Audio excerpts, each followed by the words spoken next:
మీ ఎలాంటి వ్యాపార ప్రకటనలకైనా వెంటనే మా ఛానల్ సంప్రదించండి. నమస్తే.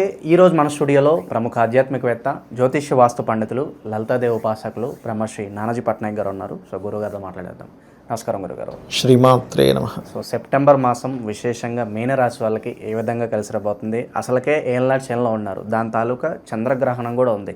రెండు ఎంతవరకు ఇంపాక్ట్ ఇస్తాయంటారు? ఓవరాల్గా ఎలాంటి జాగ్రత్తలు, పరిహారాలు తీసుకుంటే బాగుంటుంది? ఇక్కడ గ్రహణము లగ్నంలో వక్రించిన, రాశిలో వక్రించిన శని రెండు విషయాలు ఒకే విషయాన్ని రెండు కలిపి చెప్తున్నాయి. ఏంటంటే వ్యయాధిపతి రాశిలోకి వచ్చి వక్రించాడు శనివారికి.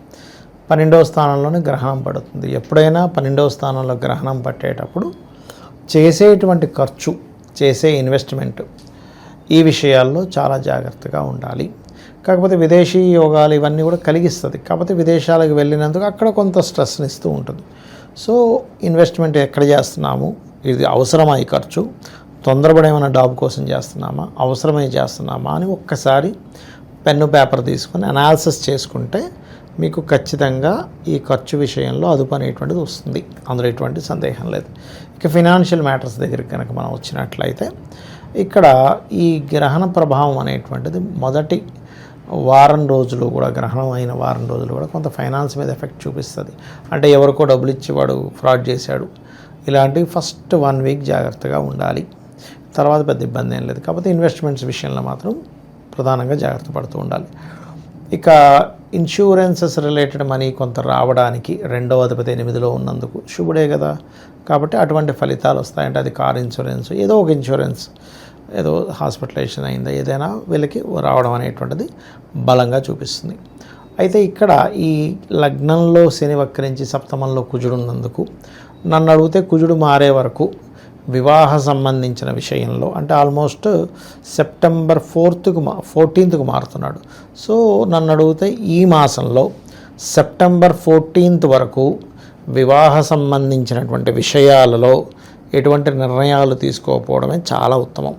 ఇక వీళ్ళకి డ్రీమ్ హోమ్, డ్రీమ్ కార్, ఒక పొలము, ఒక తోట, ఒక ఎడ్యుకేషన్ పరంగా ఒక ఇది సాధించాలనుకునేటువంటి వారికి this is the right time.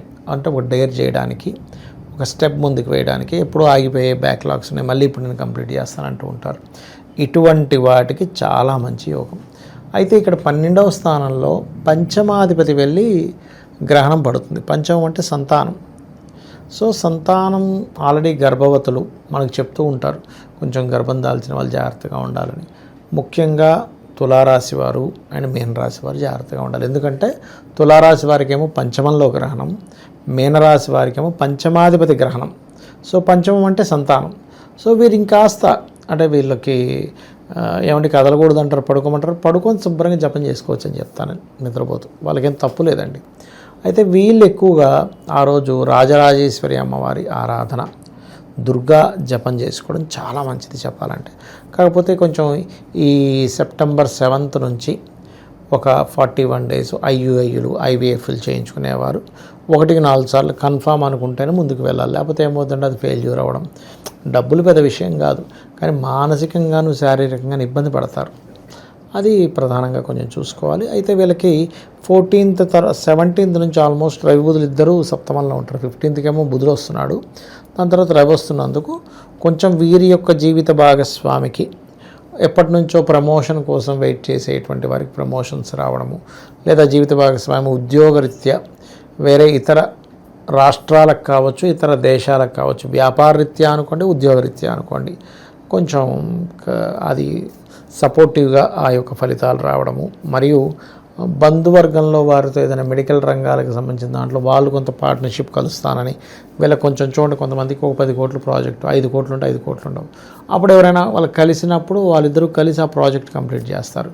అలా ఎవరైనా మంచి అంటే మెడికల్ రంగాలు, లేకపోతే తండ్రి తరపు వాళ్ళు, తండ్రి ఏదైనా సపోర్ట్ చేస్తారని, లేదా బావమరిది, మామయ్యలు, ఇలాంటి వారి యొక్క సపోర్ట్ వీళ్ళ యొక్క బిజినెస్లో రావడము, ఇటువంటివి బలంగా చూపిస్తున్నాయి చెప్పాలంటే.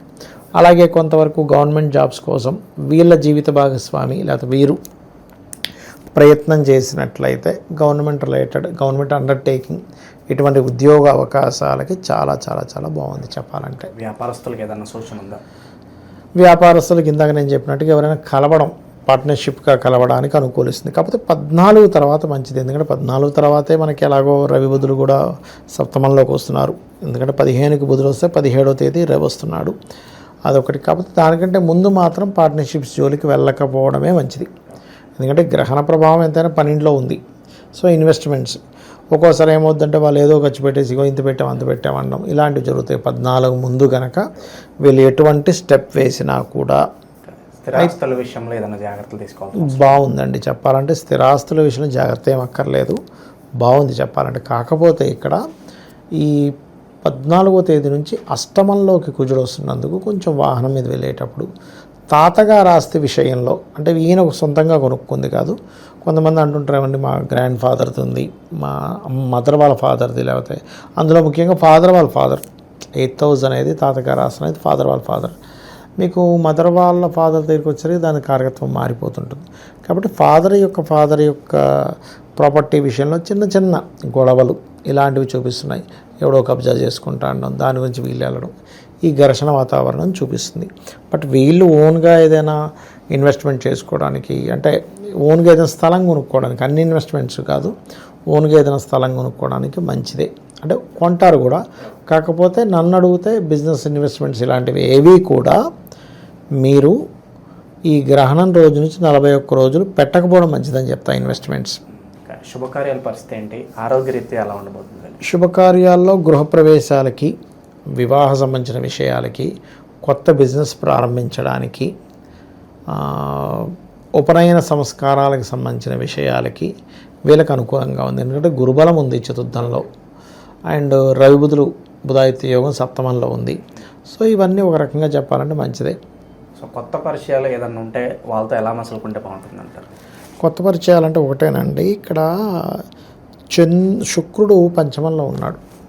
ముఖ్యంగా స్త్రీ యొక్క పరిచయం మొదటి 15 రోజులు ఖచ్చితంగా జాగ్రత్తగా ఉండాలి. ఎందుకంటే ఇప్పుడు ఎలా ఉంటుందంటేనండి, నాకు మొన్న ఒక క్లయింట్, అమ్మాయి ఫ్రెండ్లీగా మెదులుతుంది, ఈ అబ్బాయి ఇంకోటి అనేసుకొని టక్కన ఒక చనువు తీసుకున్నాడు, అది పెద్ద కేసు అయింది. ఎట్లా అయిపోయిందంటే ఆ అబ్బాయి గవర్నమెంట్ జాబ్.